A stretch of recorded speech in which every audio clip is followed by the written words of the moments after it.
Hey everybody, it's Ryan here with Chosen Society. I wanted to come on here and record this video for you guys.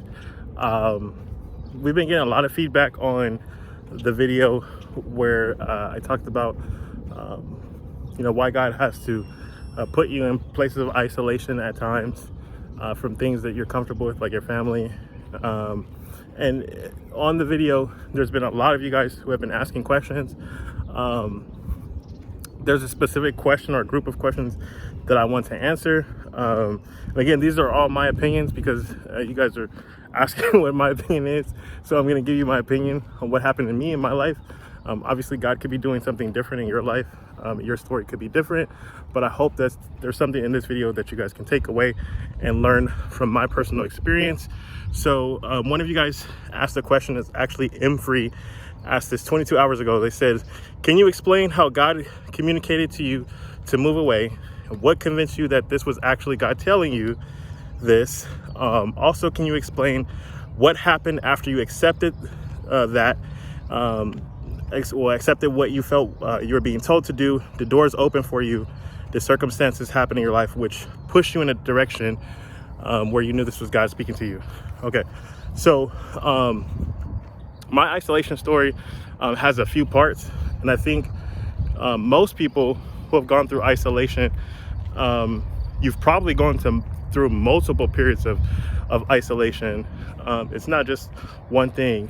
I think as we get to different levels in our walk with God, God is pushing us and moving us in the right circumstances and the right atmospheres to be blessed and to be a blessing. So how I got here to Las Vegas, it's an interesting story. I had just finished my first year of college, and while I was in college, my first year, it was around December, I ran into this guy on the internet. His name was Bob Williams, and he was an internet marketer, and he was making, at that time, like close to like $100,000 per month. And I wanted him to mentor me. So fast forward to June of that next year, so 2007. I remember coming back home from college, and my great grandmother, the person who raised me, who I lived with all my life, for the most part, or pretty much all my life as a kid, she was telling us that we had to move, and that she wanted to move to Las Vegas because she was getting up in age. She raised me because my mother chose not to be in our lives because of me and my brother, my twin brother, were the product of rape. She couldn't handle being there. God bless her. And my grandmother had to move. She couldn't afford to continue to live where she was living. And by this time, now my brother and I, we had started a business. It was doing okay, at least in my regards. I grew up on welfare, so making any kind of money, especially there were days where we made $1,000 in a day, $3,000 in a day. At 19 years old, that was good money to me. So she wanted to be able to move closer to where somebody could actually take care of her, watch over her. Her closest living relative who had the capability of doing that was my aunt, who lived here in Las Vegas. So my grandmother was coming here to move, and this is when a lot of the situations and circumstances started to catch up. As my grandmother was moving here, my brother, he got kicked out of school, and it kind of like put a damper on me wanting to go back to school. I never really wanted to go to college, or at least not the college that I wanted to. There are periods where my mom came back into I know this video is gonna sound like I'm all over the place, but I'm answering your question. There was periods in my life where my mom would come back into my life for seasons, My senior year was one of them in high school, and she was the one who convinced me to go to college. We had started another business prior to starting our internet business, and that business was doing well as well. So I didn't even want to go to college. I wanted to pursue the business full time. I didn't even want any more parts with college, but she made me promise her to go to school for at least 1 year, and I did. So I made the promise. So after that full year, seeing my brother get kicked out of school, I'm like, this is like an open door. I felt like it was an open door. I'm just gonna make sure my grandmother's okay. And then when I got here, at least for that summer break, I was still considering going back to school. And to be quite honest, there was some kids who were at my school who joined that initial business that I was in. That program was like a network marketing kind of direct sales program on the internet, who weren't happy with the results they were getting in the program, and they were actually like threatening me, that they were gonna fight me when I came back to school because they weren't having success in the program I was having success with. So me already understanding, like, my brother just got kicked out of school. I'm over here gonna go back to school. These people want to beat me up for a program that they signed up for, and I was on academic probation as well. So because I didn't really have any interest in being there anymore in school. So with all these things lined up, I thought it just made sense to stay here in Las Vegas. So it's not a super deep spiritual answer, but while I was here, I remember there was one night where my brother and I were staying. Like, we had got a sale from somebody who was in the Philippines.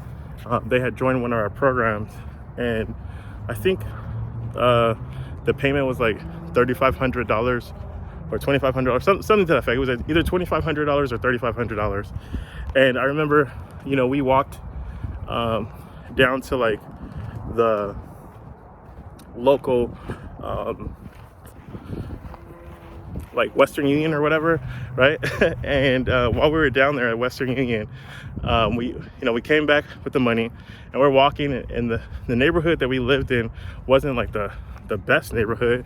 I remember that night, it was like there were people shooting outside, and we were just walking, we're carrying all this cash, and I'm like, God, if I know that you somehow got us to Las Vegas, if you're for me, please let us get home safe. And I remember when I looked up from saying that prayer, I was standing on the corner of Charleston and Marion, and literally across the street from where I was standing was a church called Living Faith Assembly here in Las Vegas. And I said, God, if you get me home, number one, I'm going to be at this church on Sunday. And number two, I'm going to sow the largest seed that I've ever sown in my life up until this point, because I know that your hand is on me. And if I'm going to be here in Las Vegas, I want to be blessed. And I remember obviously getting home safely. On that Sunday, I remember wearing my Rockaware tracksuit jacket. I had some True Religion jeans on, and I went to church and with my twin brother. And I remember the pastor, he came and he prophesied to us, and it just felt like, okay, like God knows that I'm here. It wasn't necessarily I was doing anything spiritual to find myself in this place, but that's how I got to Las Vegas. Now, during this process, within 1 year of us being here, my mother thought it would be a good idea that she took care of my great grandmother. So my great grandmother ended up leaving, and then several years later, that same pastor, he prophesied to us on a Sunday that God would be separating us, talking about me and my twin brother, for a season, and that the business that we had built, we built it without God, and that God would be taking it away, and again, that he would separate us for a season to show us each our own identity.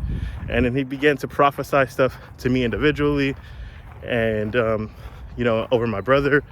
And within a year of that word happening, my brother he had a kid, and I'm the only person left here in my family. So again, it didn't initially start with me knowing for sure that God was pushing me into isolation, or putting me into a place of isolation. It's kind of like all the doors around me shut. And I think sometimes that's how you find yourself in isolation. I'm sure the day Moses, he killed that prisoner, he didn't wake up, with that on his mind. That wasn't his intention. Like, I'm going to go out and kill a soldier today. It's like sometimes there are situations in your life that God allows to happen that are there specifically so that a door can shut, so that you can be directed into isolation. And it's there in that place where God begins to mold you, process you. He will confirm to you that you're meant to be in this isolation period. You're meant to be separate right now. Again, that's, like I shared in my story, my pastor, he began to prophesy that this is where I'm supposed to be. And another question you asked, was I blessed? Yes, I've been blessed since I've been here in Las Vegas. But I also think, and I believe 100% that it's because of how I started here. I came here, the month that I came here, or before I came here, Las Vegas, I remember at my home church seeing there was a prophet that came there, and he was talking about financial increase and financial overflow and all these things, and he challenged people to sow $1,000 seed. And I was 19 years old, and I sowed the seed. I believed in faith that God would multiply my seed, that God would protect me in everything that I've done. And also, at the same time, once I got here, I did the same thing. I sowed, I think, an even larger seed at the time. And I was 19 years old. So I trusted God in everything. I did something bold. I did something audacious. And God blessed me in my time that I was here. Now, I haven't always enjoyed living in Las Vegas. I mean, again, we understand they call this Sin City. it's Sin City for a reason. So I haven't always enjoyed being here. I've complained, I've murmured, and I believe that's why God has had me here longer than I've wanted to be here. But over these last 2 years, as the wind begins to blow, over these last 2 years, God has been with me. His hand has been upon me, and I've accepted the fact that this is where I'm supposed to be, and I'm going to prosper in the situation that I'm given. I'm going to prosper in the situation that I'm in. So sometimes you can't change that you're in isolation. You can't change the fact that how you got here. It may not be like the most, like cookie cutter story of like, this is what God is saying to you. Sometimes you just end up somewhere and you just end up isolated. And that's what happened to me. So I know this video probably was all over the place, but hopefully you can hear the intention of my heart, and this is my story. This is what God did for me, and this is how I'm here. I'm helping you guys now. So God bless you. I hope this video makes sense to somebody. I'll see you guys in the next one. God bless you. Bye-bye.